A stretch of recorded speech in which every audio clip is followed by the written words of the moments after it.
Hello everyone. I would like to begin by thanking you for the opportunity to share my story on such a broad platform.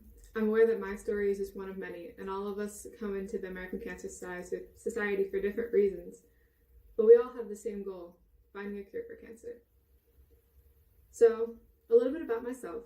This is my first year being a part of Relay for Life, however it is my 18th being a part of the American Cancer Society through Making Strides. As a child, I loved reading books.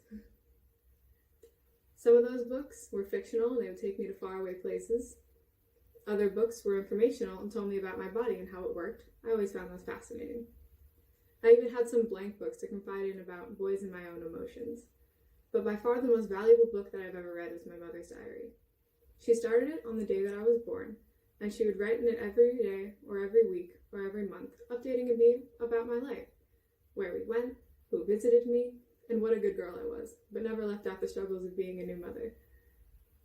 In all of those entries, by far my favorite one was on September 19th, 2001. It wasn't a very eventful day. In fact, the whole day could be phrased in 2 words. 4 words.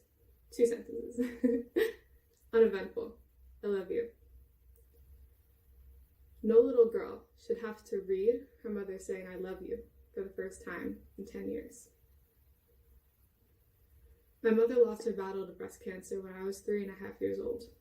I don't have many memories of her, but the few that I do, I have held dear to my heart. One that I remember vividly, we were on the floor of our apartment. She wore a pink bandana on her head and she was cooing our cat Simone. I was so impressed because rambunctious little me could never get that cat anywhere near me, let alone be able to touch it. And that's how I remember her. Soft and collected, smooth and comforting. In elementary school, I always hated it when children would come up to me and be like, "Oh, I hate my parents. They're so mean," because her mom didn't let her have dessert after she didn't finish her dinner, or her dad didn't let her go to her friend's house after school. I hated it because hate is a strong word, and I'm sure after all of those horrible things that they did that day, they still said I love you before they got on the bus that morning. I remember a lot about my mother through books. I remember her face through photo albums. I remember our time together through her diary.